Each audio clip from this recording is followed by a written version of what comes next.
Hello and welcome to round two of the UCI Women's World Tour for 2022. We are in the Netherlands today for the Ronde van Drenthe, 155 kilometers. And we start in Assen, we finish in Drenthe. These are the previous winners. Lauren O'Weeder was last year,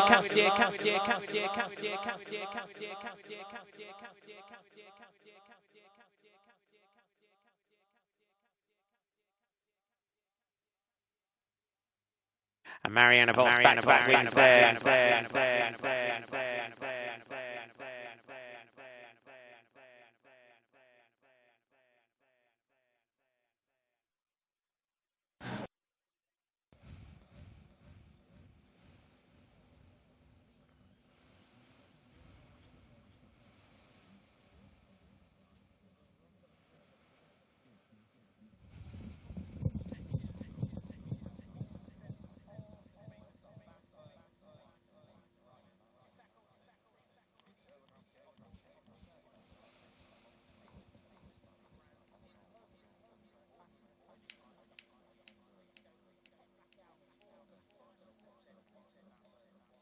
Towards the finish.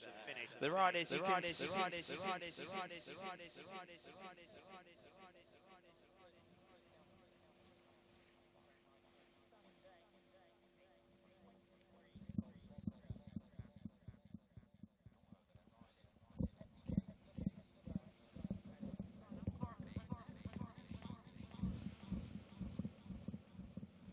Absolutely, and it's fantastic to see her come back into good form. She had that bad crash, let's not forget, at Paris-Roubaix, where, if I'm not mistaken, I think she broke her ankle. She had to have surgery anyway, and so fantastic start to the season for Grazini, and I think all round with Francis de Jeux, they're having a great start to the season, Marty.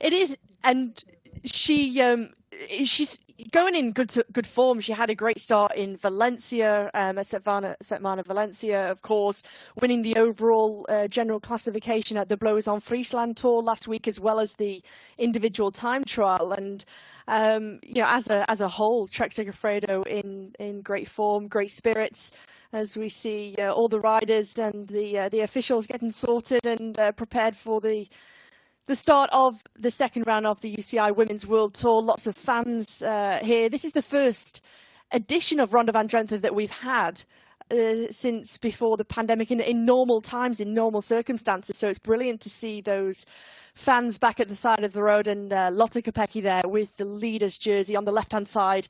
It's very similar to the Team SD Works kit, actually, the UCI Women's World Tour leader's jersey, as she signs on along with Team DSM. Lorena Weber starting as the defending champion. She won here last year into Hoogveen. There is Lorena Weber, the Dutch rider, only 22 years of age. Quite remarkable when you look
Absolutely, and you can see it's almost the road through the forest.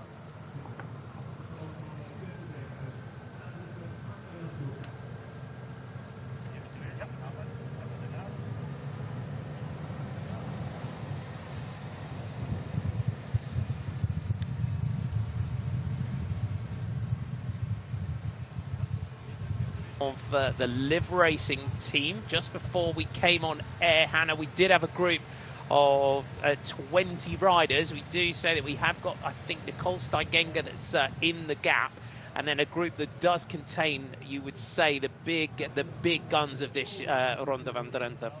Absolutely. When you look down at that big group behind that went over the top of the first down of Vanberg, you've got the lights here. We'll take a look at this group now. Chloe Hosking there on the front, Christine Majeras, who took the win yesterday at Drenthe Act. Also, Romy Kasper is there, Elena Cecchini, a former podium finisher in Ronde van Drenthe.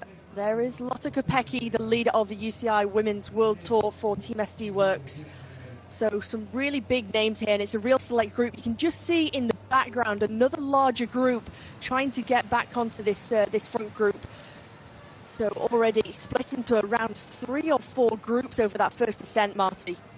Indeed, and you can see there, you can see one of the official cars just going through the gap. This is the barrage that they create in between the groups here. One of the neutral service cars now just trying to move through. As you see there, the Katrin Schweinberger there, wearing 145 for Ceratizit WNT, but Terje Bikus and Marta Jaskulska, that chasing group behind, just about to come up. We'll run you through who is in that group, because they do have a bit of a gap over the next group. So Lorena Wiebes, Florentia Mackay, a 5 for Georgie of DSM. We've got Elise Chabet in there for Canyon SRAM, Eugenie Duval for FDJ Nouvelle Aquitaine for Turoscope. We have got Alison Jackson, watch out for her in that Canadian National Champions jersey. Here comes 5 for Georgie on your right there in that white British Champions jersey.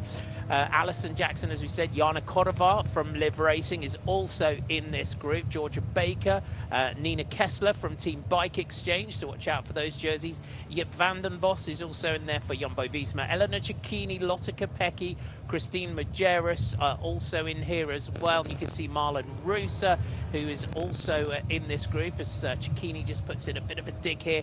And we also been told we've got Elisa Balsama, Chloe Hosking, Ellen van Dijk, Marta Bastianelli, Suzanne Anderson of Uno X, Julia Borgstrom and Chiara Consoni. That is the makeup of this group. This is Romy Kasper that's also made it in here as well.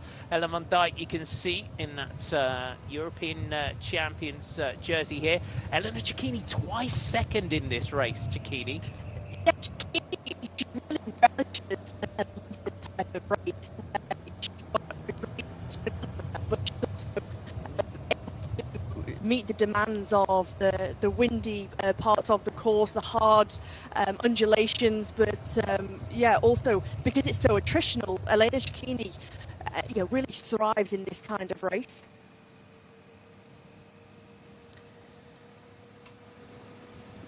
Let's have a look down through this grid. This is very much how this race here, the Ronde van Drenthe, does play out. As you said, it's there's a lot of wind for the riders to contend with in this one today. If we look back as well, this race last year, as we said, it was very much, we had Alice Barnes and 5 for Georgie get away at points as well. And then it really came down to that group. We had Wiebes, Cecchini, Eleonora Gasparini of Valcar Travel and Service, who it was a real breakthrough ride for Eleonora Gasparini, this one last year. Elise Chabet of Canyon SRAM, who we know is in this group as well. Flority Mackay, 5 for Georgie, and Francisca Koch, who really led this race out for a sprint finish for Lorena Wiebes, and she delivered yet again. Susanne Anderson then led in the chasing group behind at 1 minute and 15 seconds. She was with DSM and such an integral part of that lead-out train for Lorena Wiebes last year. She led the group, and she's now with Uno X, Chiara Consoni and Nina Kessler. De voorbije jaren geregeld gesprint hier. Onder andere dus vorig jaar met Lorena Wiebes. Er zijn ook een aantal edities geweest, maar daar is vandaag dus helemaal geen sprake van. Dat er een renster alleen binnenkwam, maar toen was er zodanig veel wind of regen dat het bijzonder lastig was.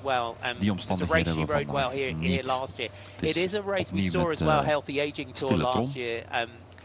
Majerus, die we hier ook vooraan zitten, heeft gisteren ook de Drentse 8 van Westerveld gewonnen. Ja, klopt. Een wedstrijd hieraan gekoppeld. Het is eigenlijk 2 wedstrijden direct na elkaar. She absolutely is. And also heeft de wedstrijd gewonnen. En Majerus, dat is eigenlijk geen veelwinnaar, zeg maar. Ze heeft een enorm hoge gunfactor, dus heel tof om haar gisteren met overwinning te zien lopen. Mackay was ook heel goed in vorm gisteren. Majerus die solo binnenkwam.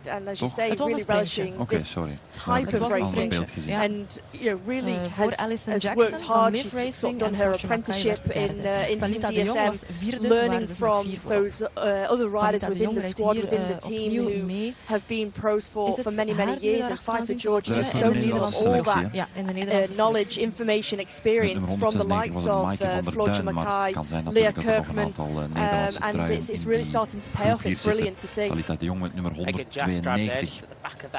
Wearing number 2, the former vorig jaar zeker voor een Belgische ploeg lange tijd gereden. Ja, maar maakt binnenkort de overstap naar Live Racing. Just now Live Racing is coming up towards the front. Breedst, breder, breedst. Dat is het devies voorlopig.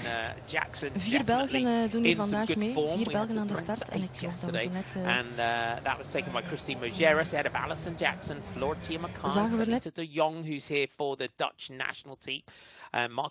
Maaike van der Down came in at 134, leading in the bunch with Charlotte Kool, Chiara Consoni, Maria Giulia Confalonieri, Elena Cecchini, and Danique Hangeveld was your top 10. We also had the GP Ertingen in the week as well, and that was taken by Lorena Wiebes ahead of Chiara Consoni and Maria Giulia Confalonieri. So we have the midweek and the end of week races here that very much makes up this Ronde van Drenthe. If you are joining us, 45.4 kilometers to go.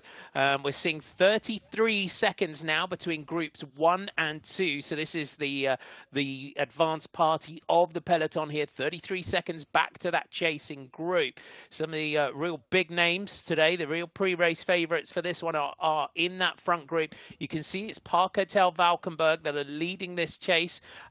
We also see the likes as well to Neil Campbell in there as well, a couple of the Bike Exchange riders and some of the teammates as well of Marta Bastianelli. Good sign though here, Hannah, that they're pulling the cars over between that front group and that second group, giving that barrage, giving that clear run for this chasing group behind as well to try and get back in there. It is, and you can see the work being done from Park Hotel Valkenburg, sharing that workload with Team Bike Exchange Jayco, that they want to try and bring this back. You can just about see in that camera shot there that group is, they are closing in on this leading group. So as you say, great that they've brought the cars out. They'll have no help from the cars, from the convoy to take shelter to make their way to this front group. So they've got to do it all on their own, but the impetus is there from Park Hotel Valkenburg and Team Bike Exchange Jayco. They really want to have strength in numbers in this front group. Yeah, Nina Kessler in the central picture in that white, bright pink and blue colours now, Team Bike Exchange. Audrey Cordon-Rago on your right there, Chloe Hosking also there as well. There comes Anuska Costa up towards the front, Marlon Russo just on the left there in your Swiss Champions bright red jersey, Marta Bastianelli just on the right of your picture on that front shot. Plenty of those Jumbo Visma jerseys in there as well. for Team Trek Segafredo. Plenty of options. There's the shot of the group. So just 12 seconds, we're being told here, between those fronts and that second group behind. But while we've got a lot of our big names in this front group here, Hannah, a lot of those teammates that can be really, really important should it, you know, coming into the Vanberg for the next climbs and also into that sprint finish as well. This is what we're you know, those team leaders in there will be hoping for, that they can get back in. They need that team help. They do, and you can see that front group is just starting to swell as it's led out behind.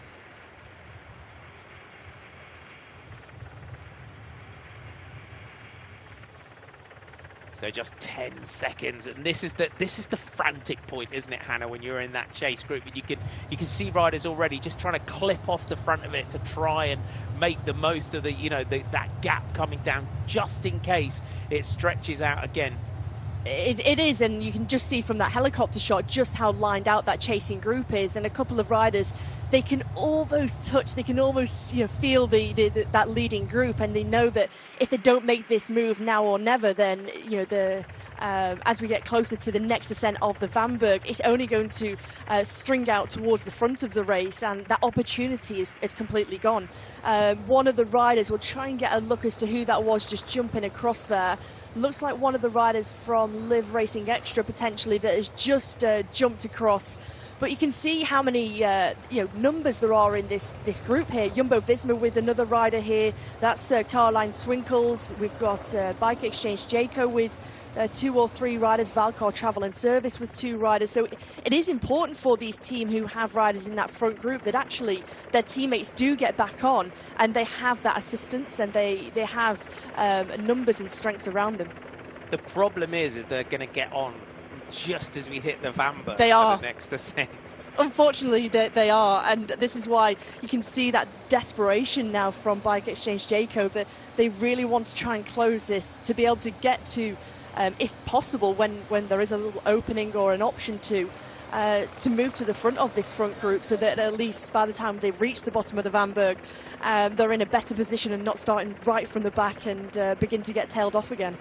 So the junction is made for that group. There'll be you know, plenty of options here now, scrambling around. Grab a drink, grab a gel, try and get your breath back after that chase, as we are about to hit the Vanberg for the next ascent. You can see Trek Segafredo very much to the front with Team SD Works. Trek Segafredo today, world champion Elisa Balsamo, Audrey Cordon-Rago, Eleanor Backstead, Loretta Hansen, Chloe Hosking and Ellen Van Dijk. So plenty of options for them today. For DSM, you'd say it's all about Lorena Wiebes, but she's got Megan Jastrap, Leah Kirkman, Francisca Koff, Floorty Mackay. Floorty Mackay is also on great form, as she always is. Never discounts, so consistent as Floorty Mackay. For Canyon Shram as well, Alice Barnes, who saw up in this group as well. They got Shari Bossett, Elise Chabet, Ella Harris, Lisa Klein, who I just caught a glimpse of, who's got back in, and Sarah Roy. That was their starters. But for SD Works, and you're watching out for Lotte Kopecky, just on the left behind you, 2 Trek Segafredo riders here in those white jerseys. She is wearing the leader's jersey of the World Tour after that incredible victory in Strade Bianche last week. So watch out for her. It's a kind of purple coloured jersey, the leader of the World Tour. And she's backed up as well today. Elena Cecchini, we've seen her in action. Roxanne Fournier, Christine Majeras, Marlon Rusa, and Lonica Uniken as well in there. And then you're seeing your rainbow jersey of Elisa Balsamo.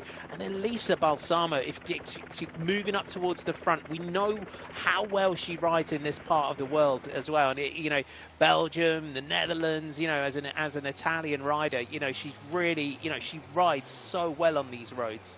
She does, and she thrives on these kind of roads, and having such a strong team around her with Cordon-Rago, Backstead, Hansen, Hosking, Van Dijk, for Balsamo, you know, they, within Trek Segafredo, they do have options, and if it comes down to a sprint, we've seen how mighty, how fast she is, and you know, that opening victory in Valencia that she had at the start of the year was just an absolute masterclass from the team. And I think having that option to play within the team, you know, whether it's whether the wind is there, I mean, it's not as windy as we might have expected, like yesterday that we saw in Drenthe Act, but for Balsamo, you know, as an Italian, really does thrive on these semi-classic type roads.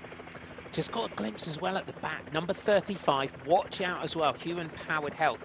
Getting to see Kaya Schmidt in there, who's made it back into this group. And Kaya Schmidt, the young American rider, another really exciting young rider. New pro is Kaya Schmidt. As a few riders just have to cut the grass as they swing a little bit wide on that corner. But Kaya Schmidt, if you were with us for the World Championships last year, she was the rider that battled out with Zoe Backstead for that World Junior Road Race title, and a really exciting young prospect is Kaya Schmidt.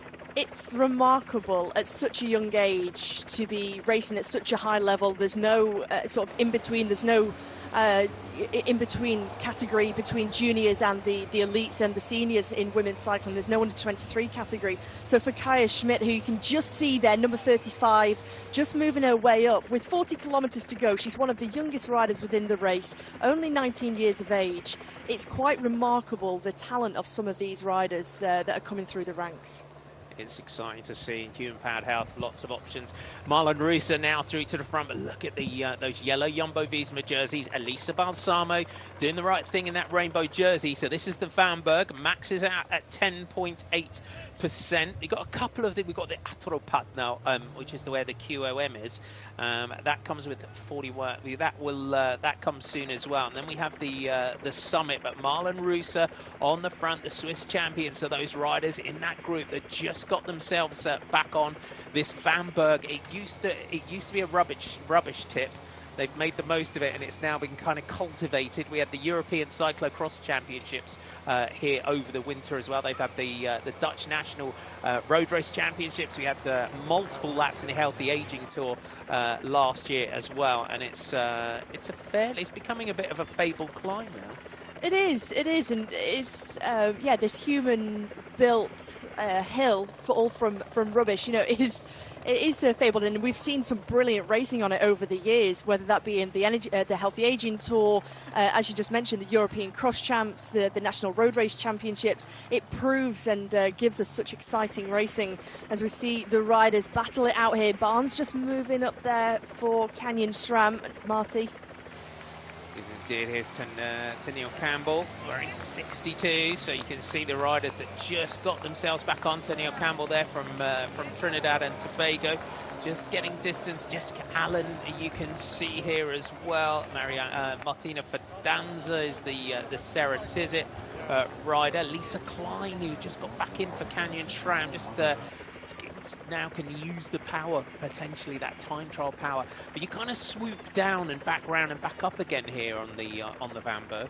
It's a very fast descent actually, with lots of twists, as you can just see from this helicopter shot, all in one long line. Very difficult for any riders to move themselves up, and if the riders or teams up towards the front are really pushing the pace on the descent and down the other side of the Vanberg, it proves very, very difficult for any of the riders to move up to try and get a good position. You can just see Elise Chabet, the Swiss rider here on the front for Canyon SRAM, as she's putting down the power. Riders still tackling that descent, so you can just see how much space, how many, you could be 100, 150 meters off the back.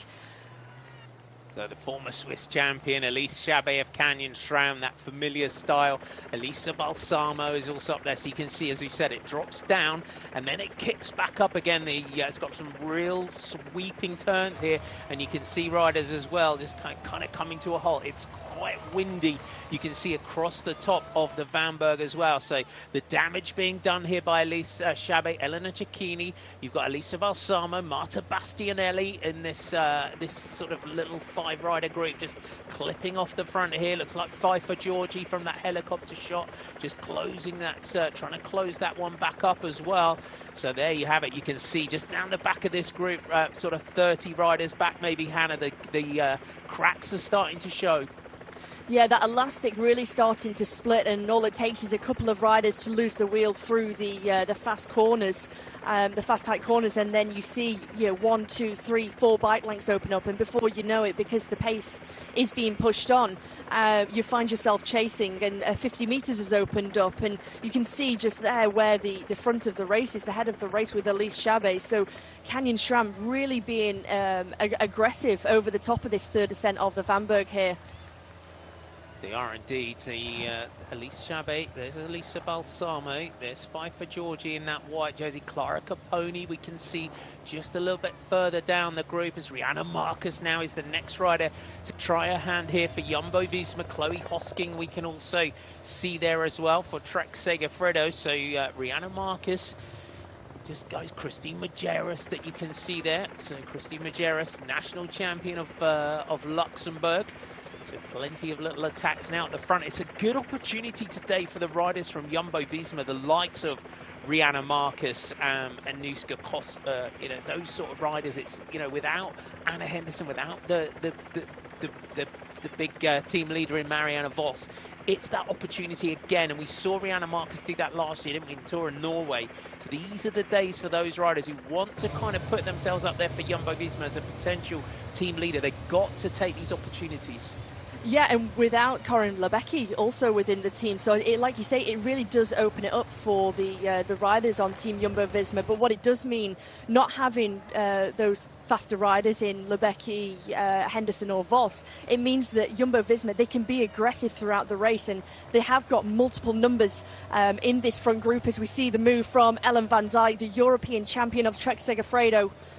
We've seen her do this many, many times on this course over the years. Remember when she was with Team Summer, I think it was the 2017 edition that she went solo in this one, but Ellen as well, we know seeing her in action here over the years as well, the Healthy Aging Tour over the years, and she's now the power of the European Road Champion, has now just taken that 4-rider group off the front. So with Trek Segafredo definitely with Ellen van Dijk in here, that means that takes them out of that chase. We'll see if DSM have managed to place a rider in that front group as well. So now, in terms of where we are on the course, the next objective for the riders will be the first passage of the finish line. So Elena Cecchini is in here as well. Romy Kasper and Florentia Mackay is the makeup of your quartet here at the head of the race. So 4 strong riders, perhaps not the rider for Jumbo-Visma that they would want up here, Romy Kasper. When you look at the finish of someone like Elena Cecchini, if they were to go all the way to the finish, you would say that someone like Ellen van Dijk, Elena Cecchini would have the advantage over here for someone like Romy Kasper. One thing that Romy Kasper does have in her attribute, she's a track rider, so she knows if she comes into the finish with 4 riders, she can try and use that track craft to try and outwit some of the other riders. And Florentia Mackay, though, she is in good form. She was on the podium yesterday in Drenthe Act, but for Romy Kasper, you know, one of the most experienced riders within this group. Yeah, she must have ridden it over 10 times during her career, so really does know Ronde van Drenthe like the back of her hand. So experienced, always raced well in Qatar. Marie Lenné of FDJ is the rider that is attacking Georgia Baker that you can see there. Romy Kasper now through towards the front, gives a little flick of the elbow to Elena Cecchini to come through. And Romy Kasper, again, as you said, she's one of the most experienced riders in the peloton now. And I remember when I used to go out and commentate Tour of Qatar, she was always up there on the really, really exposed sort of desert roads as well. Yeah, and really thrives in these northern classics. Romy Kasper, the rider in yellow, that you know, this is kind of her bread and butter. She has so much experience, one of the road captains over the years within teams, and has been teammates with some of the best riders in the world to help them achieve their results along the years. And for someone like Cecchini, as you said, she's finished second twice in this race. It always has that, when you come back to a race year on year and you finish second a couple of times, there's always that fire, isn't there, that you want to get it. Yeah, and because you know you're almost there, you're capable of taking the win. It just hasn't quite worked out for Cecchini now. You know, this could be her opportunity. You have to say, on paper, one of the fastest of these 4 riders in here, and it does look like it could be a good move. You've got 4 of the biggest teams that are in the race, all represented in this leading group. So they were the teams who had the strength in numbers in that group behind too. So none of those riders are going to work to try and bring this back. They're going to leave it up to the likes of Bike Exchange, Jayco, Live Racing Extra, who are doing the work at the front at the moment with looks like Corrivar, or Demey, sorry. There's Lorena Wiebes, who is on great form already, is Lorena Wiebes. Fast finisher, out-sprinted it from a small group last year, did Lorena Wiebes to take this one.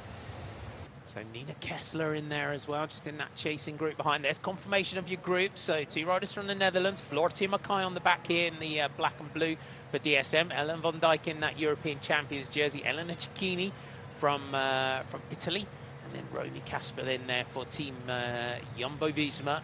So great to see these 4 riders. And Floortje on the back here. You know, we go back to this chasing group. And it is down to the likes of Team Bike Exchange and Canyon SRAM to do the work on the front with the Liv Racing team. So they've got some fast finishers as well out of that group for Canyon SRAM. They've got Alice Barnes in the race, Shari Bossut as well, who are also in there. Sarah Roy, and along with Elise Chabet, who we've already seen attacking in this one. So there's the group. So the gap, though, still very small, and lots of constant changes in direction here as well. When it's through the trees, the kind of wind just gets kind of funneled through these sort of sections in this part of the world. Yeah, and with lots of left-right turns too. As you say, the wind is ever changing, and on these narrower sections of road, for some parts you do have quite a lot of shelter from the trees or from some buildings, but here out in this country, part of the countryside, very, very open, very exposed. And that gap, thanks to the work from now, it looks like Francis de Jeux doing some FDJ doing the work on the front, sharing that workload with Liv Racing Extra and Bike Exchange. They've started to eat into that gap and the lead, only 4 seconds now. So despite this work from Cecchini, it does look like it's all going to come back together. Yeah, this is it. So the Ronde van Drenthe, as we said, it's one of the oldest classics on the calendar, is Drenthe. It's a really prestigious race. It's the leading group now down to a small gap, and it is a combination of Team Bike Exchange and the Canyon SRAM team and Liv Extra that are doing the work to just drag this one back up together. We'll see here now, Hannah, as we head in towards the passage of the finish line, if anyone now will just take a flyer over the top of this one as this group comes back. Yeah, a little counter-attack, and we've seen that work time and time again, haven't we? That as soon as a breakaway has been caught, a team from, or a rider from the group that has just made the junction makes an attack to try and test something to see what would happen. And just as we say, Christine Majerus, she counter-attacks as soon as those 4 riders are caught. She ups that pace and really drives it on the front, but everyone following the wheel of Christine Majerus, they know how strong she is after her victory yesterday in Drenthe Act, but there is a slight little gap beginning to open. Jumbo-Visma on the front at the moment, but they were also had a couple of riders on the front of the group as it began to split, and daylight beginning to open. Yeah, look at the power of Rihanna Marcus as well. That's you saw that injection of pace there as well. So Team SD works with the Luxembourg national champion and Christine Majerus. So another group now just clipping off the front. We're heading down into Hoogeveen for the passage of the finish. So a good-sized group here. Plenty of teams now represented in this front group. So again, counters going left and right here from this chasing group behind. There's Marta Bastianelli that's there. Cecchini's just back now in that group. The world champion in Elisa Balsamo. There's Lotta Kopecky. You can see they're wearing 83 in that World Tour leaders jersey. So they're in there, so they just counter attack after attack, and it's Uno X that look like they've missed out. As Rihanna Marcus here, Hannah, trying to get the group organised, but it's quite cumbersome in size, this group. It looks like Jip van den Bos now that's attacking. Yeah, she's trying to get some momentum into that group to get that cohesion, but it wasn't working. And fortunately for Jumbo-Visma, they had 2 riders in that leading group, and Jip van den Bos, she saw that move, she saw no one was working, she saw that it was all going to come back together, and immediately making that counter attack. And she's got 1 rider coming across for company at the moment, but there's no reaction from that group. Nicely timed move there by Jip van den Bos from Team Jumbo-Visma. we'll get a glimpse when we go down. It looks, we got one chaser now just trying to come across that gap. Looks like the Swiss champion of Marlen Reusser for Team SD Works that's now in that gap. That would be a really strong addition to this front group now if Marlen Reusser can get up to this leading group. But it was a powerful attack, really well timed as well by Jip van den Bos right from the back of the group. Yeah, she had, you know, a great overview from the back of the group of that small breakaway, and could see that no one was working. She saw her teammate Rianne Marcus was trying to get everyone to work, and it wasn't working at that point. So she just took her opportunity. And I think, as I mentioned before, Jumbo-Visma, they don't have that out and out sprinter or out and out leader within the team. It really opens things up for the riders on the team, and I think they can race a lot more aggressively, and having the strength in numbers in the front of the race at the moment for Jumbo-Visma really working to their advantage. Yeah, indeed. So Ellen van Dijk there looking around just to see if she can encourage from this chasing group. So just have a look around in this group. There's Lorena Wiebes. We can see number 1. There's Lotte Kopecky wearing 83. So there's your World Tour leader.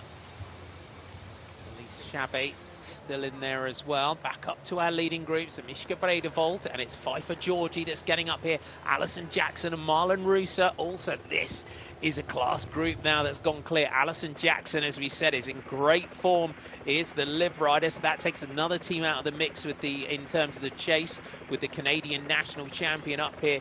Great to see Mischke Bredevold in there as well for Park Hotel Valkenburg, another rider that we've seen over the last couple of seasons, especially at the back end of last year. Mischke Bredevold really starting to find her feet as a pro now, and you can see all the time riders just trying to jump this gap to try and get themselves across to this leading group. Mischke Bredevold, again, another rider who had a superb performance last week in the Blowers on Friesland Tour, who was in a sole breakaway. She was very, very strong. She was away for a long, long time, and that time trial in prowess really coming into its own. And Bredevold, I think, another rider who's finding her feet in the pro ranks within the team, really finding her speciality too. And as you say, 5 riders coming together here. Alison Jackson, the Canadian champion, the British champion Pfeiffer Georgie, Mischke Bredevold, we have Jip van den Bos and Marlen Reusser.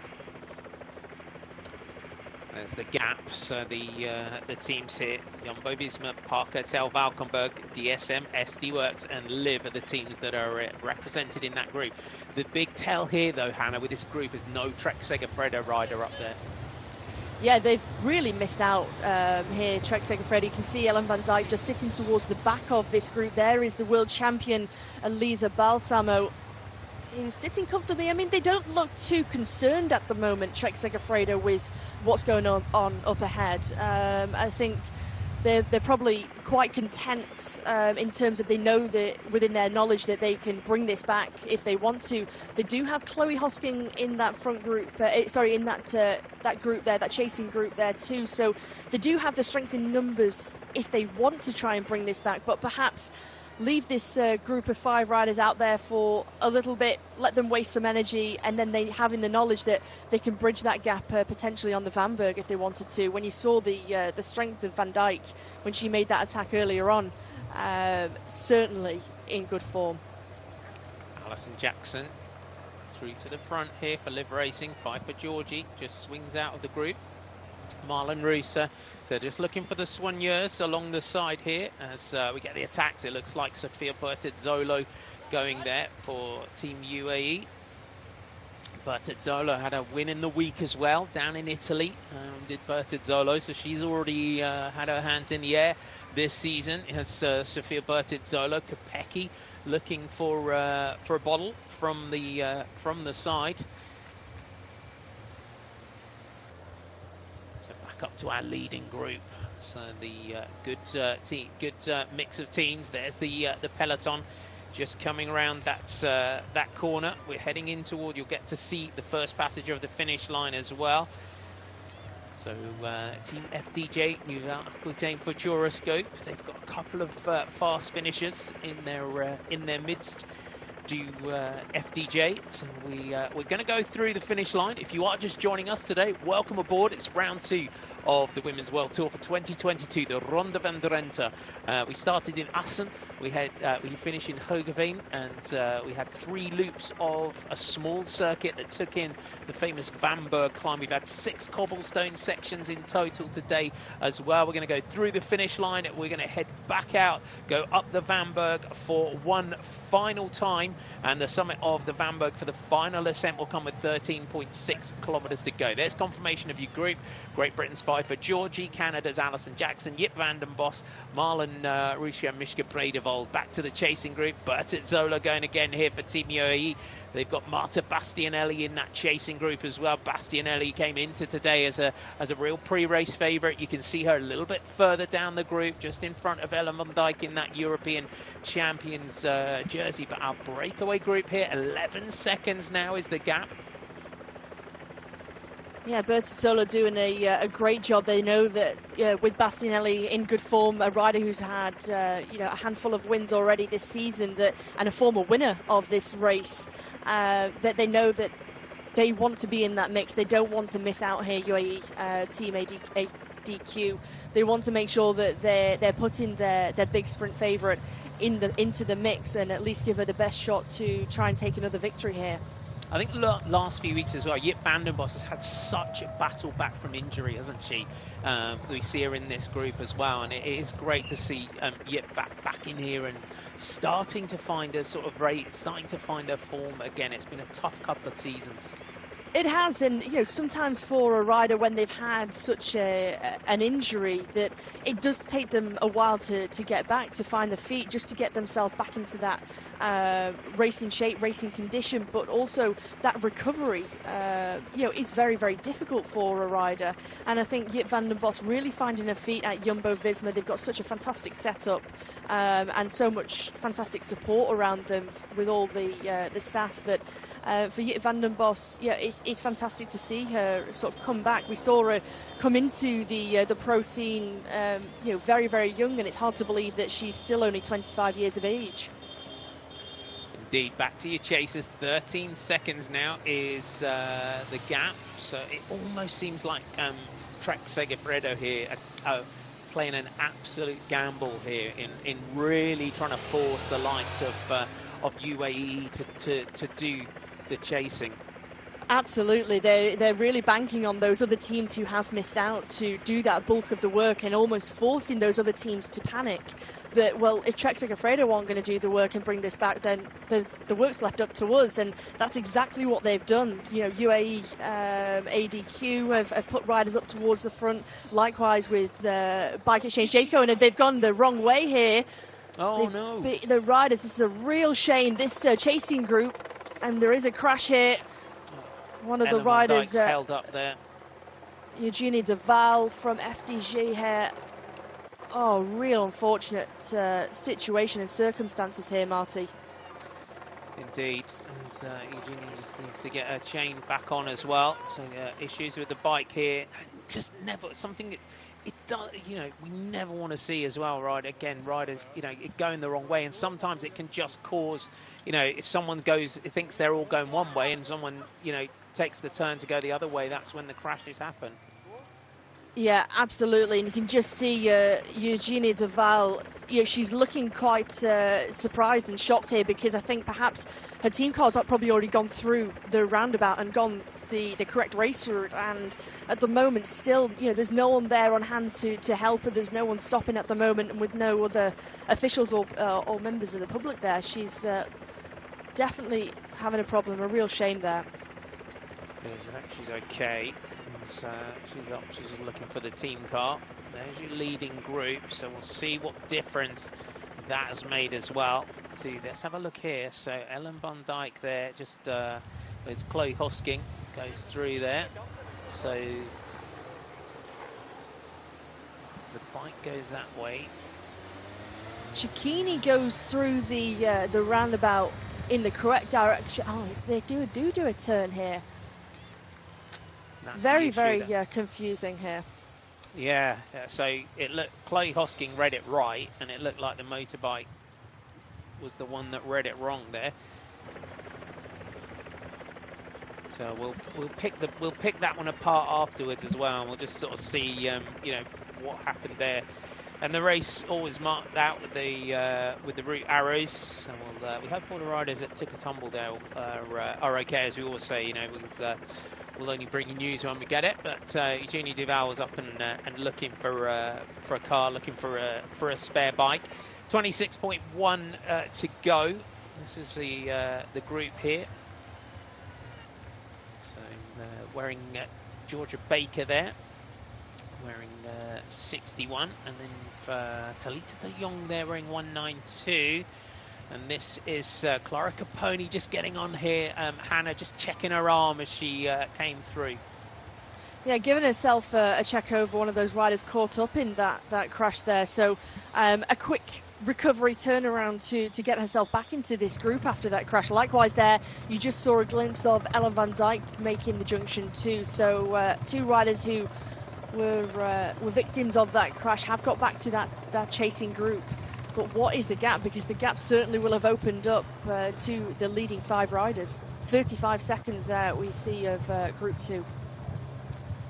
Indeed, so that's the damage as well. So the breakaway group, you can see the peloton in the background there. So 35 seconds from your leaders. So 5 for Georgie of Team DSM, the British champion. Alison Jackson, the Canadian champion. Jip van den Bos of Team Jumbo-Visma in the yellow and black colours. Mischke Bredevold here in the white, green and pink for Park-Hotel Valkenburg. And then Marlon Ruser in that red Swiss national champions jersey. So 3 of our national champions up here in this group, and Alison Jackson on really good form at the moment is the Canadian national champion. Took 2nd place behind Christine Majerus yesterday. I think that's Drenthe 8.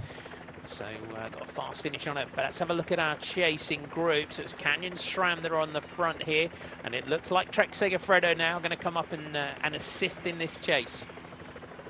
Yeah, they have to. I think now that they've had that problem, they really do need to start to close that gap. It was at a manageable lead before, the group of 5 riders, but now since that incident, they know as that gap has continued to grow to 35 seconds, it has stabilised at the moment. But for Trek Segafredo, they know that they need to try and put a couple of riders up towards the front to try and help with the workload with Canyon SRAM at the moment. If they want to try and put a rider into the mix. Indeed, so you can see the work being done. Canyon SRAM for Jumbo-Visma though, in those yellow and black jerseys. They're comfortable with their rider in the break. Audrey Cordon-Rago here 2nd in that white and light blue jersey for Trek Segafredo. They've got Aniska Costa as well, the Jumbo-Visma. You can see her just on the back of the group there. With Christine Majerus, she's defending this for her, the Swiss champion, Marlon Ruser, that's made it up into that breakaway group. So it does look like Shari Bossi and Ella Harris doing the work. There's Lotte Kopecky wearing 83 with Ellen van Dijk there. So we're just in that group as well. Eleonora Gasparini wearing 183 and Sylvia Persico wearing the well, let's have a little replay of that. It might have been because the truck was sat there across the roundabout on the opposite side there, where they've stopped the traffic. Yeah, there's certainly something that has confused the riders and even the motorbike riders. And as you see, that the second group that were chasing, the third group that were chasing the second group, they managed to get back because they'd taken that first right-hand turn. But huge complications all around here, which, you know, it does put a little bit of a spoiler onto the race, because it does mean that this group of 5 have managed to gain, you know, around 15 seconds because of that crash that happened on the roundabout. But Cordon still remains on the front. What it does mean as well with that coming together of that third group on the road, who weren't far away from the back of the group anyways, it did look like they would get on the flat, but it has given some assistance in teammates getting back up into this group as well. Yeah, we have seen some of the teams swell in numbers, and it does mean that they do have workers. Cordon-Rago, I think, being one of those riders who was in that third group initially.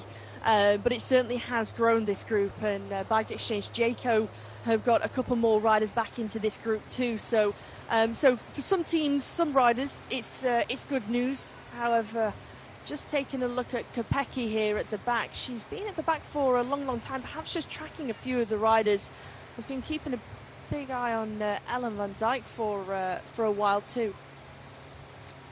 She has indeed. So for FDJ, they've got Stina Borgley as well, wearing 21. Clara Caponi wearing 22. Marie Linné there wearing 26. So the Valcar Travel and Service team, though, they've got good numbers in there with Chiara Consoni, Eleonora Gasparini and Silvia Persico, so lots of power there. Consoni, another rider that's good for a sprint, but they are starting to make that bit of a dent now in this gap, Hannah. They are, from that workload being done, sharing it with Shari Basai, Tella Harris, Audrey Cordon-Rago. They are eating into that lead of the 5-rider breakaway.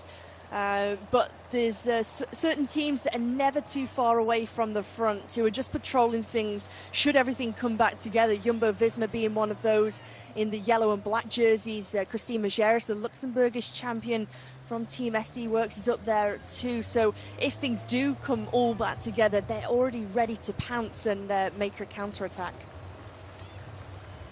Indeed, so look at Canyon SRAM, the colours on the front. They've got Alice Barnes, who's a little bit further down the group. She's not far away from Lotte Kopecky, Alice Barnes, in that group. So back up to our leaders. Bit of a chat going on here between Marlon Roos and Pfeiffer Georgie. Yeah, just trying to take a look whether they know that the time gap is coming back down. Definitely discussions going on, but the speed in that chasing group in comparison to that leading group, they have that one. They have the motivation, don't they, and that cohesion in that chasing group to bring these 5 riders back. They do indeed. Look at the power on the front here of Audrey Cordon-Rago, the French rider from Trek Segafredo. You see Chloe Hosking, her teammate, just on the back of the 2 Jumbo-Visma riders. So the junction is made again. We're seeing some Uno X jerseys up towards the front. Will we get another counter? So that group gets brought back. Lotte Kopecky here. Has she got an issue? So rear wheel puncture for Lotte Kopecky. Yeah, she'll want to try and have a quick bike change from the mechanic. Tim just gives her a new bike. There is Anna van der Breggen, the new sports director and of Team SD Works. She's sitting alongside Lars Bohm. Big push there for Kopecky and very quick bike change. I was going to say, you know, Anna van der Breggen just retired, again, knowing how much of a push you want at that point. Absolutely, and she knows it's how quickly you need to have a bike change at this point in the race too, and giving her a little bit of firepower. But here comes another one of the attacks from Jumbo-Visma at the moment. Anuska Costa, you can see there, as Lotte Kopecky trying to get back on. We've got an issue there as well. Didn't quite see the number of the DSM rider. Looks like a couple of riders have had a bit of an issue, but Lotte Kopecky here, World Tour leader, after that phenomenal win in Strade Bianche last week. So Trek Segafredo now come through to the front. So the Audrey Cordon-Rago, Ellen van Dijk there as well. So we've Chloe Hosking and Elisa Balsamo, the riders that are in here for Trek Segafredo. So strength in numbers in this group have Trek Segafredo, plenty of options. The UAE ADQ team are quite noticeable as well. With Marta Bastianelli is a little bit further down the group. Also saw Suzanne Anderson who's in there as well from Uno X. So you've got to watch out for Suzanne Anderson as well. Uno X looking for that. Now you can see the reactions here. Yeah, Susanna Anderson, she is in this group. You keep seeing her pop up every now and then, but having to race very, very smart and conservatively at the moment. I think she's the only rider represented for Uno X in this front group at the moment. Unfortunately, Julie Lett had a problem very early on in the race and unfortunately couldn't finish. Haven't seen Hannah Barnes at the moment or Amelie Luttrow, but Susanna Anderson, yeah, having to play that clever, smart game to keep herself in contention, and a rider who knows this race very, very well. She was a part of the team that led Lorena Wiebes to the victory last year with Team DSM. But now, with that change in teams, she can really look after herself, look after her own interests, and sprint for herself, and had some great results already this season.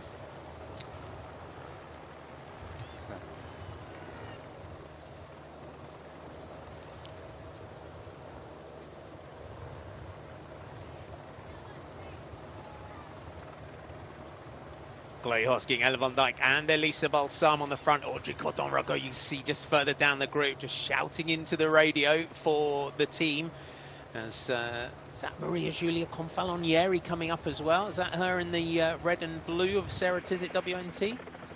Yeah, you can just see Confalonieri moving up. She was a top 10 yesterday in Drenthe Act. She had a podium finish in GP Oettingen on Wednesday, and she knows that as things are starting to really ramp up, that pace ramp up as we head towards the Vanberg, she knows that she needs to position herself well if she wants to get over the top of the climb with those leaders. And Lotte Kopecky working her way through this convoy very, very well. This is how you get back on, isn't it? This is if you're a rider, young rider, or a rider wanting to know how you get back in. No panic. Just know that you've got the ability. Know you can. And it was Lorena Wiebes that has also punctured. So number one, Lorena Wiebes. That's why Lotte Kopecky gave that huge glance, and that we would say, Hannah, is why Trek Segafredo were on the front en masse. They knew that there was the two of the pre-race hot favourites who had both had problems, and they were keeping that pace high, especially in that run into the final ascent of the Vanberg. But for Wiebes, you can just see she's coming alongside the blue neutral service car. She'll probably take maybe 5-6 seconds to take a breather at the back of this car here and ride alongside, but she is isolated. She has no teammates around her that are dropping back to come and help the defending champion Wiebes. So that bit of you can see the commissaire was far off the back of the group there as well. Long Very way off far. I've never seen a commissaire that far off the back of the group, especially when I was driving a team car. Definitely. I mean, yeah, it's a big gap there for Wiebes to have to close, and she is making some inroads, but this is going to take a lot out of the legs for Wiebes. Likewise that it did with Kopecky too. It was just unfortunate that they had that problem when they did. I think also Alison Jackson, we didn't quite see it on the screen, but another rider who had a mechanical problem at the same time. So perhaps a few little flints on the road at that point. So Lorena Wiebes is back in, so our defending champion is back in the group. She'll now move up, try and find her teammates as we head towards the Vanberg for the final time, the Van Mountain, as they call it, the steep climb, the cobblestones, the twisty nature of the roads around the Vanberg. You can see those jerseys there of Valcar Travel and Service also moving up. As we said last year, we had a breakthrough podium for the young rider Eleonora Gasparini, who was up there in that one. But now they're going to try and lead out into the Vanberg for the final time. And both Lotte Kopecky and Lorena Wiebes both have had issues. So we'll see for them. It'll just be about now. Quick moment to recover before they hit the Vanberg for the final time. You can see that importance of being up towards the front. You're getting that wind onto the right-hand shoulder at the moment as they come through this narrow road. But the teams, Jumbo-Visma, as ever, always present with all of their riders together. They're all riding well together, that they can communicate. Likewise with Trek Segafredo, they've got their riders all in one line at the moment. Ellen van Dijk, followed by Elisa Balsamo and Chloe Hosking. And after the tremendous work that Audrey Cordon-Rago had done earlier on in closing that gap to our 5 leaders, just starting to see a few gaps and a little bit of daylight open up for Rago. As well as Shari Bossett here as well. He was another rider that was really influential in that chase. Was the rider there wearing 12. We got the aerial shot here. So you got Ellen van Dijk leading out the world champion of Elisa Balsamo. Lotte Kopecky now riding third wheel from the front of the group. Marta Bastianelli sitting about 6 riders back from the head of the race. So for Trek Segafredo here, Hannah, the tactic, would you say, get to the front, try and set the pace, get Balsamo over the top, but just give her a little bit of drift room if she needs it within this group and be able to lead out for the sprint as we see the Vanberg just rearing up ahead of us. I would, and not necessarily that sliding space on the climb, because we know that Elisa Balsamo, she can climb, and she is excellent at it. But I think it's more of when you get over the top of the Vanberg. We saw on the previous time up the Vanberg how fast the descent was over the other side. It's very, very narrow. It's very hard to move yourself up, and we do start to see those gaps open up from the riders. Already in the lead into the Vanberg, you're seeing a little bit of daylight. All it takes is for one rider to lose the wheel, and it's incredibly difficult to get back. And don't forget, over the top, we only have around 14 kilometers to go until the finish line. Dude, so Shari Bossett, all that effort earlier on, back up to the front here. Rihanna Marcus on the front, Ella Van Dijk there, Elise Chabet just moving up, Marta Bastianelli, you can see there, the Lotte Kopecky, Elisa Balsamo also there towards the front of this one. So the Jumbo-Visma rider now leads over the first part of the climb as we now hit the cobblestone section and just swing left up towards the summit for the final time. Yeah, it's a climb almost of two halves, isn't it? First the asphalt, that tarmac, and then you're onto the cobbles for the final couple of 100 meters to the top of the climb. There is Queen of the Mountain points on offer for the riders when they reach the top of 6, 4 and 2.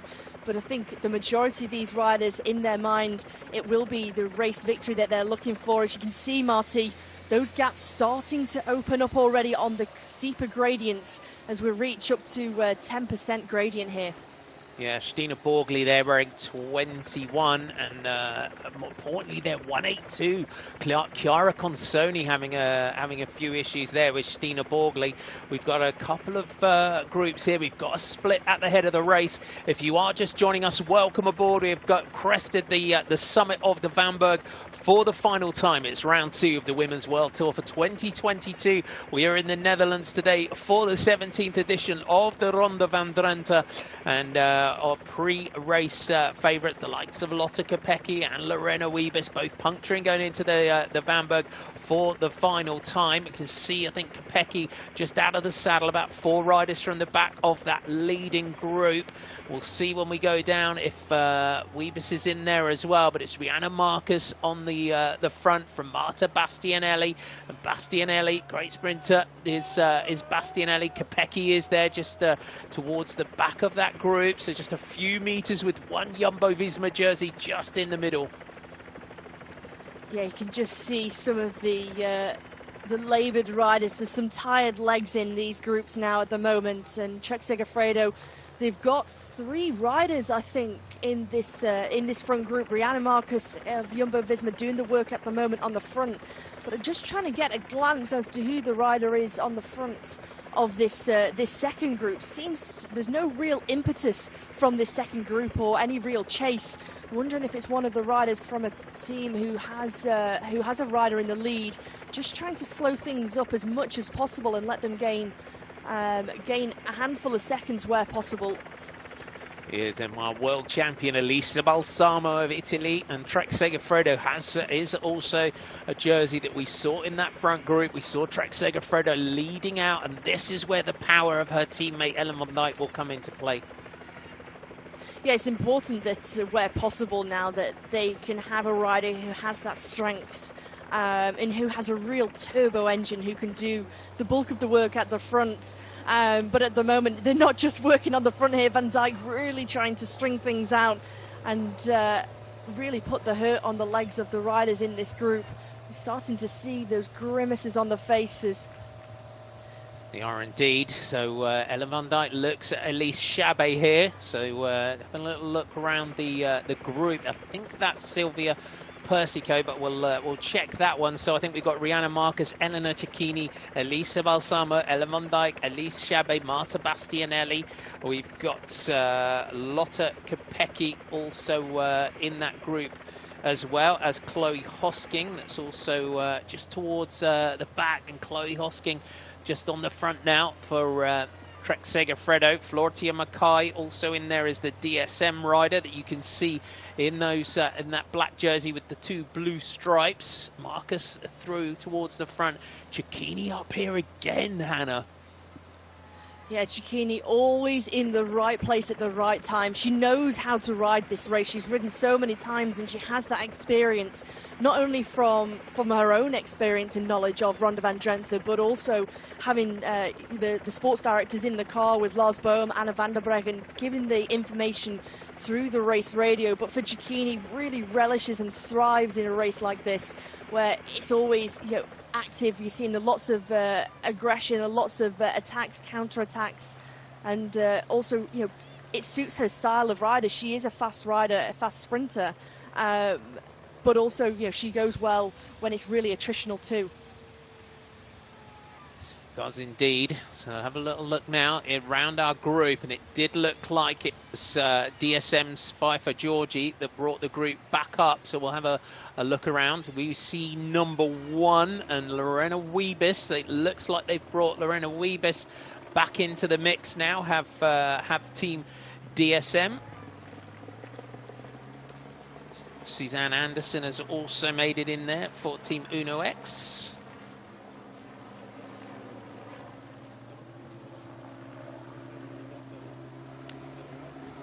So Georgie Nina Boisman was also a rider that had made it back into the group. So just some attacks now going in. We got the human-powered health team. Just an attack going in now. And Anuska Costa with Christine Majerus chasing behind. So there's Majerus. Just coming across that gap. Looks like the style of Sarah Roy potentially in that group as well. Yeah, Sarah Roy just coming across there for Canyon SRAM Racing. A rider who's been very quiet throughout today, just keeping her powder dry, keeping saving energy throughout, following the wheels and conserving where possible. And you can see DSM, they brought Lorena Wiebes back in the mix, and it's Florentia Mackay is, as we know, what Florentia would do is they just spread out across the road, that Mackay is just turning herself inside out to get Lorena Wiebes back into contention. We're heading towards the final 10 kilometers of the race here. DSM, there's Elisa Balsamo. She's right behind Marta Bastianelli. And then just ahead of them is Sylvia Persico, so of Valcar Travel and Service. So Persico was one of the Valcar riders, and there's still time, Hannah, for that chasing group behind to also come back in. Yeah, you're just seeing the third group on the road. They've got firepower and impetus behind to try and chase back to get to Group 2. And yeah, there's riders and teams within there who would need that little bit of firepower to help with this chase. And you can see Ellen van Dijk doing the work here to try and bring this quartet back here for Trek Segafredo. So Sarah Roy swinging off, has a look round at the group. Majerus comes through to do the work. So the team of human-powered health. It's rainbowy coloured jerseys. We had lots of teams starting the season in a kind of rainbow-coloured jersey this season. Yeah, definitely been some very, very similar types of jerseys, but you just saw there Ellen van Dijk just putting it into the right-hand gutter as the wind was coming from the left-hand side to try and get some injection of power into that chasing group to bring this quartet back at the moment. Try and bring a couple of the other teams to help with that chase, because there was a moment where we saw this quartet, they had a little lull, they were kind of looking at each other, there was no real cohesion, but I think now we've dipped under that 10 kilometre to go mark, all got themselves together well, and all riding through and off at the moment. They are working well together, our leading quartet here. And Christine Majerus is a rider that comes into this race for Team SD Works on strong form, does the Luxembourg national champion. Let's have a little look back at our chasing group here as riders just try and get themselves back into the mix here. So there's Lily Williams wearing 36 for Human Powered Health, just getting herself back in there. So this is Group 2. Nina Kessler also in there, as well as Femke Gerritske for Park Hotel Valkenburg. It looks like Sarah Roy has potentially had a bad crash today too, so great to see. You can just see from her legs. Great to see her back up if she has suffered a crash today, Marty. She's taking a bit of paint off, should say. She's a tough Aussie, Sarah Roy, and she'll just take a little bit of paint off. She'll back up. Yeah, absolutely. No bother, no bother.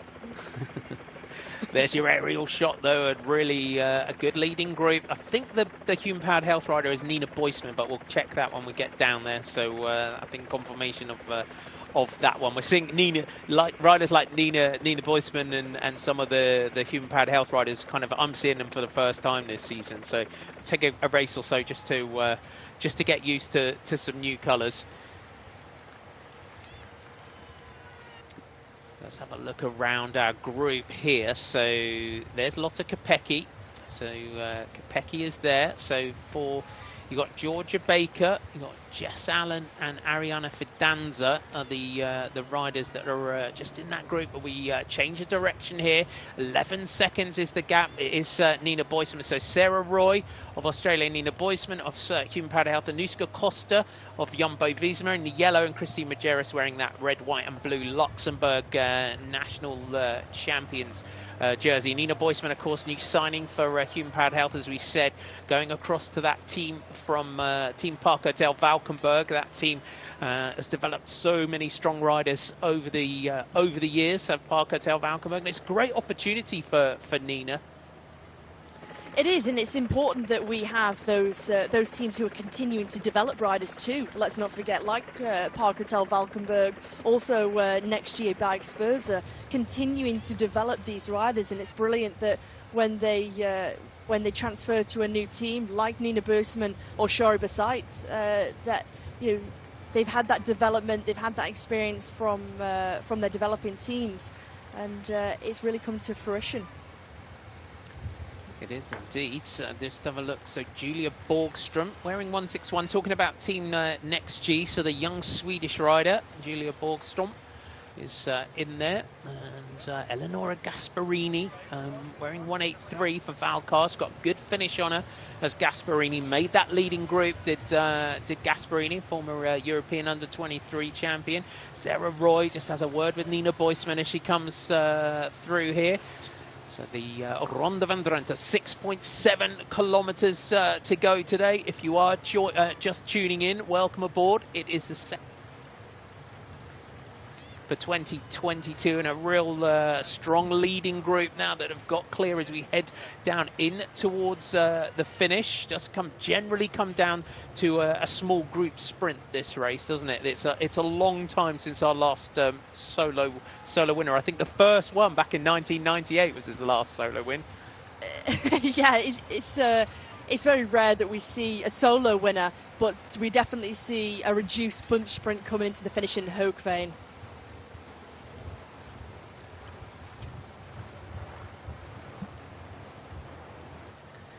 So Loos Aderest is also on the back of that group there for the Netherlands.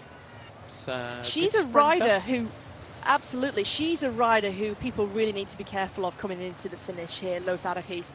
She's in the Dutch jersey, the orange Dutch Federation jersey, and only 2 weeks ago was crowned the UCI Cycling Esports World Champion on Zwift, and had a very, very strong winter racing in the Zwift Racing League.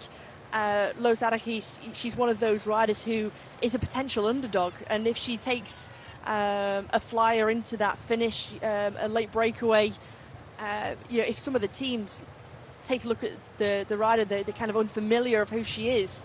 A real danger rider, Loos Aderest. She's number 191.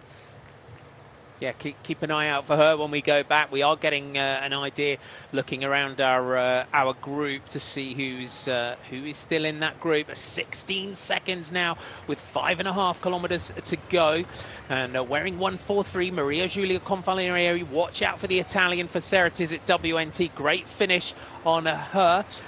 There's Gasparini and Persico. I'm just looking around to see if I can see Consoni. There's Consoni wearing Consoni on the right.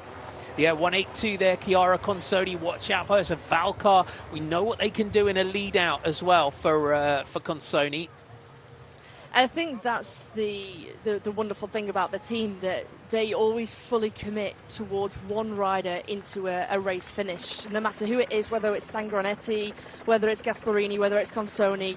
Valcar Travel and Service, they always fully commit into that lead out, and another team who have done an exceptional job of developing the talent through the ranks. Yeah, Lisa Balsamo, I mean, the lead out, you know, in the final stage of the women's tour last year was a phenomenal lead out. 5 for Georgia, you can see in that white jersey, wearing number 6. The British champion just up towards the front now for Team DSM. So DSM have got to try and bring us back. There's Alison Jackson still in that group as well. Romy Kasper and the riders here for Team Jumbo-Visma. Jip van den Bos and Nuska Costa, both fairly fast finish in a group this size, would you say? Yeah, absolutely. You know, there's a number of riders in there after such an attritional race and a hard race that really do have a good kick come the end of the finish, come the end of the race, sorry, at the finish. And some of those who you wouldn't say could normally win a bunch sprint of this size, but because of how hard the race is and how attritional it is, it's raced in a very, very different way when you've got so many kilometers in the legs. 155 kilometers this race, Ronde van Drenthe. It is, so it's down to Team DSM and Trek Segafredo to try and bring back this this leading group. So 11 seconds is the time gap back from Christine Majeras of Team SD Works on the front. Sarah Roy, the former Australian national champion, now with Canyon SRAM, who comes through towards the front. Nina Boisman, and then Nuska Costa is going to be a rider. She knows that the game could be up here, but Costa decides that it's time to try and go solo in this one. But Sarah Roy, wise to that one, catches onto the back of the Jumbo-Visma rider. Yeah, Nuska Costa, the former Dutch road race champion, just going on the right-hand side of the road, and she came with a lot of power and a lot of speed to try and take the other riders by surprise. But as you say, Sarah Roy really acute to that move from Nuska Costa, and another rider who has suffered a big injury during her career, so great to see her come back strongly. So this leading group, so there's our rider that we were talking about on the back, and they've still got that gap. Nina Boisman, rider here for Human Powered Health, that's got he's a good powerful rider, is Nina Boisman. Roy looks back just to see where that group is. They've got Alice Barnes in there as well for Canyon SRAM. Sarah Roy, fast finisher and a bunch kick as well, but Canyon SRAM with options, and Alice Barnes has been very, very noticeable by her absence, which is, you want to float, don't you, as a sprinter? And absolutely the way that Alice Barnes can do. You know, she can really keep herself very, very quiet, very discreet within the peloton. And as you say, we're only 2.8 kilometers to go, and we haven't really seen her at all in this race so far. Alice Barnes, the former British road race champion, but just trying to see only a handful of seconds now for this leading quartet. But we do go through as we come into Hoogveen. There's lots of twists and turns here. There's lots of left turns, right turns, where the 4 riders, they will be out of sight, which they certainly won't be out of mind of that chasing group, but they can certainly take the corners a lot faster than that group behind. Look at the power, though, out of that corner, and from even from a big aerial shot as Costa goes again. I was literally about to say it was Ellen van Dijk on the front, and it is. Costa goes again out of that corner, and it is taking the big power of Ellen van Dijk to try and get this one back. But look at Nuska Costa out of these corners as Trek Segafredo just try to bring this one back up. They have got the world champion in Elisa Balsamo, who they're looking to try and deliver to the victory here. We're heading towards the Flamme Rouge, and it is taking the the big power of Elamondite to try and pull it back, and you can see the riders struggling to try and stay with her at the moment, the DSM riders. Yeah, the injection of pace here from Anuska Costa in the yellow at the moment is exceptional, and she's opened up a little gap, but it does prove a great platform for Sarah Roy just to follow in the slipstream. She doesn't have to close the gap totally and completely, but she can just follow. But Anuska Costa continuing with this sole breakaway here for Jumbo-Visma.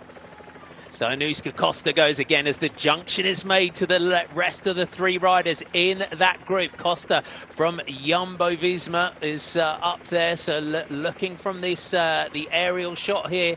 So you got Clara Caponi, you got Alice Barnes, Chiara Consoni, but it's Pfeiffer Georgi on the front here with Chloe Hosking, Elisa Balsamo, Lorena Wiebes. Here comes Lotte Kopecky just up on the outside. Consoni is there, but it's going to be Pfeiffer Georgi that's leading it out. Chloe Hosking now takes over at the front here for Trek Segafredo as Bastianelli tries to come up with Caponi right there. Alice Barnes moves up as well. Lorena Wiebes is poised and ready. Chloe Hosking it is. It's Lorena Wiebes that's going to go first. Wants to get the jump. Is going to come down as Lotte Kopecky. Lorena Wiebes straight down the centre. Has Wiebes timed it perfectly yet again? Yes, she has. Lorena Wiebes from Team DSM takes the jump, takes the victory. Another phenomenal performance there from Lorena Wiebes, and a great lead out for Trek Segafredo for the world champion, but not today for Balsamo.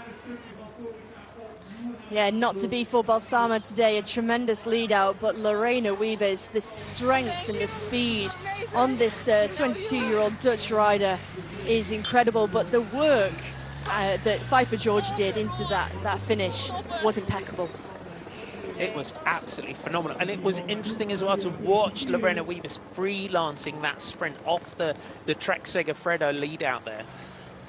Yeah, just using their lead out. Chloe Hosking was doing a great job for Elisa Balsamo, and Lorena Wiebes, with her experience, just surfing those wheels.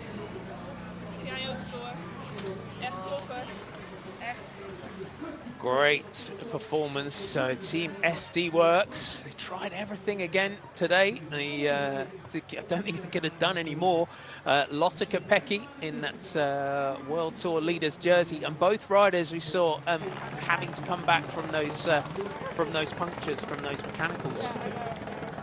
Yeah, and that would have taken, you know, quite a bit out of the legs, and also it would have been important that the sports directors keep the riders calm in that position. 20 kilometers to go when they had that problem, and you know, it was a very slick, quick change for Lorena Wiebes and also Kopecky when they had the bike changes. We see a couple more riders come through here. A couple of riders there for Park Hotel Valkenburg. 38th victory as a pro. Lorena Wiebes, 22 years old. Took 13 victories last season, including 2 stages in each of the Touring and the Giro and the Women's Tour last year, did Lorena Wiebes, including a handful of single-day victories, including this one. So adds her name to the roll call of honour for the 2nd time in her career. But Hannah, just take us through this this lead out. It's Chloe Hosking on the front with Balsamo on the wheel, Wiebes and Kopecky right there. Yeah, Wiebes just coming off the wheel of the world champion Elisa Balsamo onto the left-hand side with around 75 meters to go. So she did leave it very, very late, coming off the wheel. But she, hugged that left-hand side of the barriers, and Elisa Balsamo, she just had no reaction to get back on terms with Lorena Wiebes. So Wiebes just jumped. Absolutely perfect time. There's Clara Caponi, Chiara Consoni, also there as well. Marta Bastianelli up there as well in that sprint. But it's all about Lorena Wiebes again. What a week she is having. Lorena Wiebes is on great form. Is Lorena Wiebes? Not a bad week for Team DSM at all. First place at GP Oettingen on Wednesday. 3rd place yesterday with Floortje Mackay in Drenthe Act, and another victory here today into Hoogveen. Lotte, she will take the points in the women's World Tour going into today. Lotte Kopecky with the 400 points that you get for the win in the World Tour. So she took that one. Annemiek van Vleuten, of course, second with 320. Ashley Moolman-Passio third with 260. Here you have, look at the timing of Lorena Wiebes in that sprint. She just came like an express train, didn't she, when she jumped? She did. She came with so much explosion and power, Lorena Wiebes. And as I said before, she did leave it quite late to start to open up, but she just made sure that she used that lead out of Trek Segafredo, timed it to perfection. And here we'll hear from our winner. Ik ga beginnen met een simpele ja-nee-vraag. Ben jij op dit moment de snelste vrouw op een fiets? Ik hoop het. Beschrijf die sprint eens, want het was niet makkelijk. Hè? Je rijdt lek vlak voor de Vanberg. Hoe moeilijk was die finale voor jou? Ja, dat was lastig, maar gelukkig bleef Pfeiffer, mijn teamgenoot, bij me.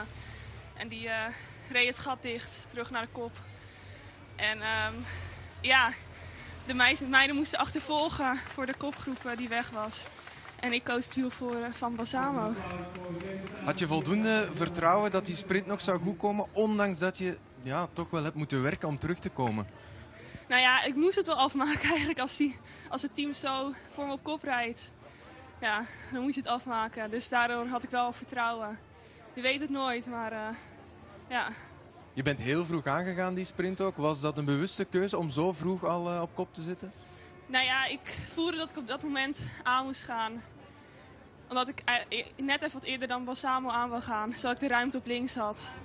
En dat lukte. One question in English. Lorena Wiebes, congratulations. Describe that sprint.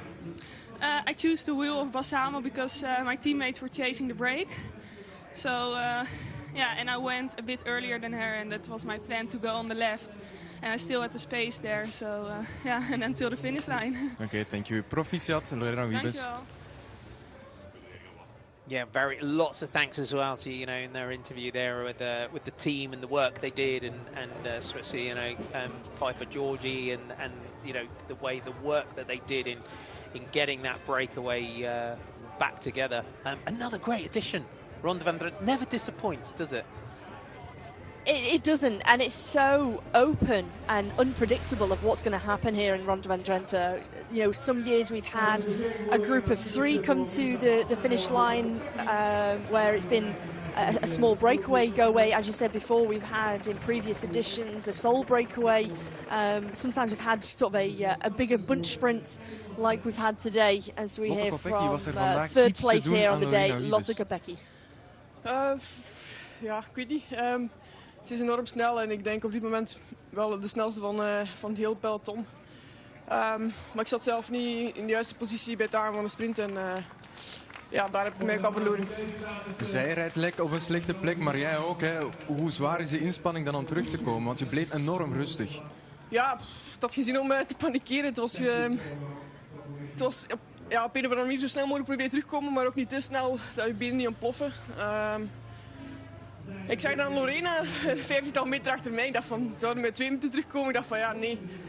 Daar ga ik niet op wachten. Ik ga proberen om zelf aan te sluiten. En hopelijk sluit zij niet aan voor de Vanberg. Maar ze was er net wel bij. Hoe zwaar was de koers vandaag? Want we hebben een heel gedeelte niet gezien op televisie. Die kasseien, die keien in het begin, hoe zwaar zijn die eigenlijk? Ja, het liep er eigenlijk vrij slecht bij. Het was vooral tegenwind. Maar het was wel de hele dag een beetje nerveus, omdat we wisten dat op bepaalde stukken wel op de kant kon getrokken worden. Dus ja, het was wel zaak om de hele dag attent te zijn. Okay, one question in English. Are you satisfied with your third place today? I don't know. I have to watch the sprint again and I think see what I did wrong there, but yeah, not completely. Okay, thank you. Proficiat, Lotte Kopecky. Just as you were saying there as well, I think I've just tried to pick bits out of her interview as well. Not panicking when she punctured, and she saw Lorena was there as well, and just making sure that she got back up towards the front on the Vanberg. That's your top 10 today, though, here in Ronde van Drenthe. So Lorena Wiebes from Elisa Balsamo, Lotte Kopecky, Clara Caponi, Marta Bastianelli, Alice Barnes, Chiara Consoni, Nina Kessler, Jip van den Bos, and Sarah Roy, your top 10. So we've got to say, Sarah Roy, Jip van den Bos, both riders in breakaways as well. Good to get up there and keep themselves in the top 10 as well. Absolutely fantastic ride from them, but also from Clara Caponi in 4th place there for FDJ. Tremendous. So have a look back at the day. It was Drenthe Bikus and Marta Jaskulska that were away just as we came on air. And this was it. It was just starting to splinter at this point as well. There's going to be a lot of tired legs out there after this one. There will be, and that was sort of after the second ascent of the Vanberg, and that the hard racing that had come. You know, it was very, very fast, attritional throughout, and this was one of the ascent. I think this was the 3rd ascent of the Vanberg that we had, where it was Elise Shabby of Canyon SRAM Racing who was really igniting things at the front, and Ellen van Dijk went over the top with this group of 4. And it was kind of touch and go, this group, actually. It was. There were so many times in today that we thought this group's going to stick. And this was, you know, that was one of them in particular. This was the next move, and Jip van den Bos giving us a great lesson in where you attack from in a small group as well. And it was a great move. Coming from the back, having that overview of that group, seeing that they didn't have that cohesion and they weren't working well together, was brilliant from Jip van den Bos. But this was one of the moments which really caused a little bit of havoc for some teams and some riders, and unfortunately where we saw Ellen van Dijk, Eugenie de Waal, Clara Caponi, who got up there for a 4th, all unfortunately suffering that crash on the roundabout. Yeah, so there was that group just getting brought back onto the Vanberg, and Rihanna Marcus just starting to split the group again on the climb was the Jumbo-Visma rider with the likes of Chloe Hosking. Lisa Balsamo was in this group, and again over the top, the power, the chase to bring it back together again. Pfeiffer Georgie doing a lot of work. It was Nina Boisman that started the attack that came into the final kilometers. Anuska Costa, Christine Majerus making it into that chasing group as well, with Sarah Roy, the Australian, here coming through to the front from Canyon SRAM. And this was a move, and it took a lot of work from the likes of Pfeiffer Georgie and Ellen van Dijk to bring it back, but gutsy as always from Anuska Costa. Yeah, you had to be really audacious coming into this final, and as we said before, that Jumbo-Visma, they didn't have a designated leader, a designated out-and-out sprinter, and they really had to just play to their strengths, and that's what Anuska Costa did. And when you see someone like Wiebes just surfing the wheels and freelancing that sprint, she just jumped Balsamo, just that fraction, she had it absolutely perfectly. Look at where she goes here.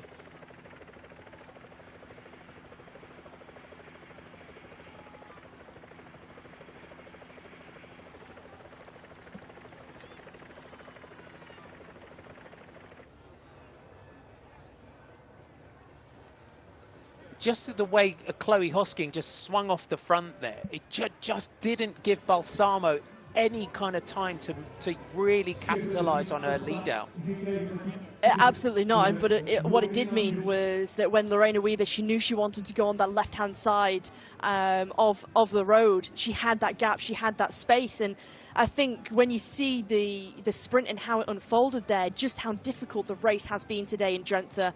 Kopecky, coming through, she just didn't have that real zip and that sprint to the legs, looking really laboured, some tired legs in there, but nevertheless, as always, a tremendous race at Ronde van Drenthe, finishing in Hoogveen. We had we had the cobblestone sections early on. They come very early on in the race. They kind of end with about 90 kilometers to go, and then there's those multiple ascents of the Vanberg, which you can see every time we come here, Hannah. It really is one of those climbs that is just such a leveler, isn't it, in terms of your sprint sometimes. It's such an animator of the race and a real key point in the race, the Vanberg, and it can be sort of make or break for some of the riders. It could be a race ending part of the race for the riders if they can't quite get over the Vanberg in those front positions. But also, you know, before we got to that, as you mentioned, we had the 6 sectors of the cobble sections, 14.2 kilometers of cobbles in total in Ronde van Drenthe. So very, very, very difficult. And if you find yourself having a problem on one of those sectors, where we know some of the riders like Maria Giulia Confalnieri and Julie Lett had problems, it could be very difficult and very, it saps a lot of energy out of those legs, if you do have a problem on the cobble sectors. Going to need a bigger bus to take all these prizes home with you as well, aren't you? Go home. You certainly are. Such a nice plant too. The race director Femi does a tremendous job year upon secondo year. posto, come ti senti? Ma la squadra oggi è stata veramente fantastica, abbiamo lavorato fin dall'inizio, abbiamo cercato di aprire qualche ventaglio, siamo sempre stati davanti e poi in volata Lorena è stata più forte, però comunque un secondo posto che vale tanto. Puoi descrivere quello sprint? Sì, le mie compagne mi hanno tirato una volata perfetta, il treno è stato davvero impeccabile. Io ho cercato di dare il massimo, ma è arrivato un secondo posto. Hai detto a Sami Nering che la domanda la più importante è che ti sei divertita. Sì, Ti sei divertita oggi? Oggi mi sono divertita molto. Siamo state veramente attive, abbiamo cercato di controllare la gara, abbiamo provato ad andare in fuga, aprire i ventagli e direi che è stata davvero una bellissima gara di squadra oggi. Another question in English. How do you feel after this second place? Today the team did a great job. We were working from the first K and the team was amazing, and this second place is okay. You know, we always race to win, but today Lorena was stronger. Okay, thank you. Grazie. Elisa Balsamo there. She's just. I was scribbling down her Italian of her interview as well, but she just paraphrased it perfectly there in her final question there as well. But it really was beautifully timed sprint. We're getting lots of it. You can see there, Hannah, in terms of that front shot, how much the anticipation of Lorena Wiebes when Chloe Hosking pulled off in that lead out.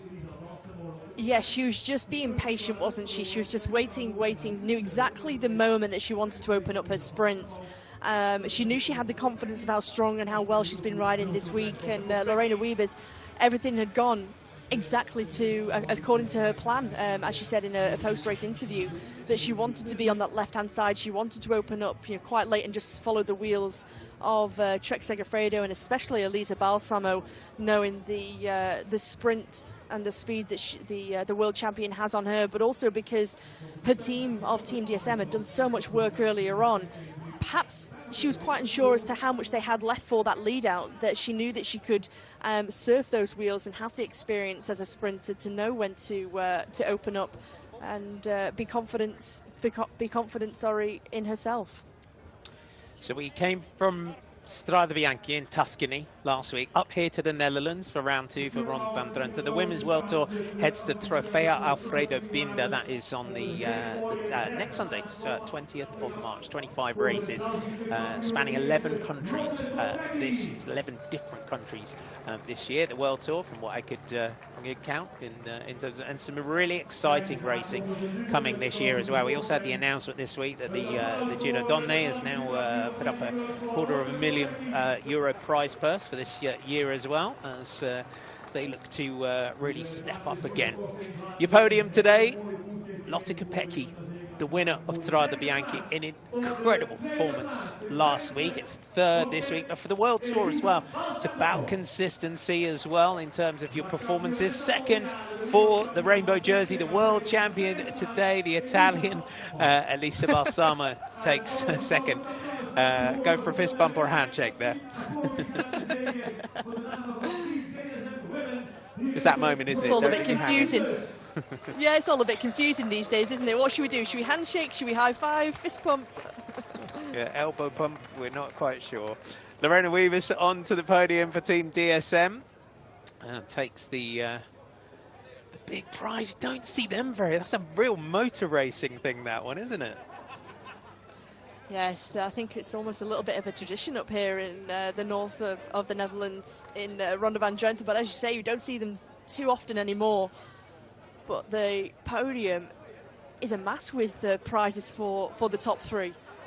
Yeah, definitely. You'll hope that they make it back to you at some point, because they normally go in the team van and you never see them again sometimes when you unload the prizes into the team truck, and hope it goes near where you can take some of it home if you like a particular prize or a trophy. Absolutely, especially if you've only got handlerage. Oh, this is what we're talking about now. There was a lot on social media from the other day about the cake. Team SD Works saying, I don't think we'll be able to eat that. It will be shared amongst the staff. I'm sure all the mechanics and the Swannies will put a dent in that one afterwards. So it's great to see. And there you have it. There is your 1, 2, 3. So another great addition, Hannah, I've got to say, of Ronde van Drenthe.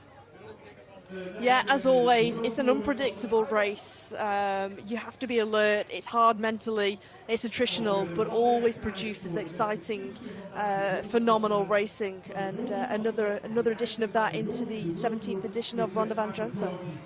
And there you have it. There is your top 10 again. Lorena Wiebes takes the victory for the second year in a row, ahead of world champion Elisa Balsamo, Lotte Kopecky, Clara Caponi, Marta Bastianelli, Alice Barnes, Chiara Consoni, Nina Kessler, Jip van den Bosch, and Sarah Roy, your top 10 here in the Ronde van Drenthe.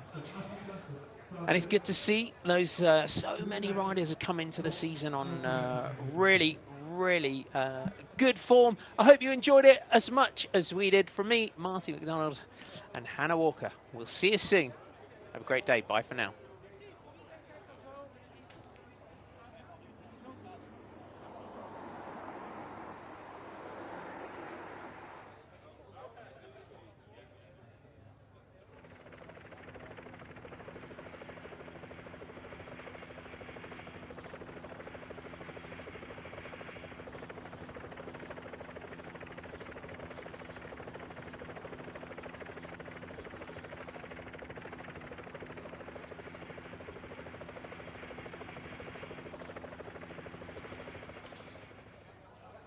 Volgende rodeo te kijken is van de lijst in het WorldTour klassement.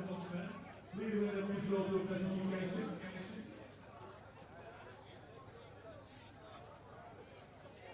Over de cijfers zijn we kijken, maar het is moeilijk te zien. Of mag je vertellen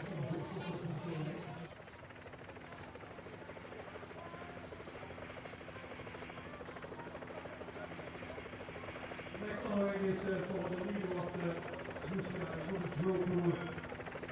We gaan een geweldig applaus laten horen. Ze blijft een prachtige zegen volgen. We staan in een hele mooie trekprestatie in Drenthe. Met een hoge been. Blijft ze uit in het klassement. We gaan zo op 10 van afkomen. De geweldige applaus. Hier is Ronde Kopecky.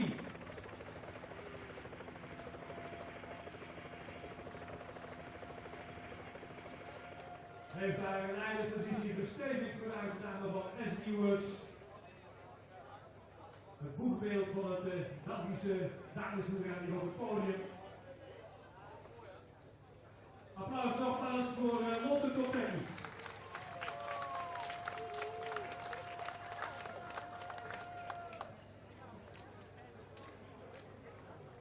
We gaan even kijken naar Femi van Issen namens de organisatie voor haar prijzenpakket. Kijk eens hier. Speciale wedstrijd namens UCI. Dat is een eigenwijze UCI. Een applaus voor Lotte Kopecky als lijst in het UCI klassement.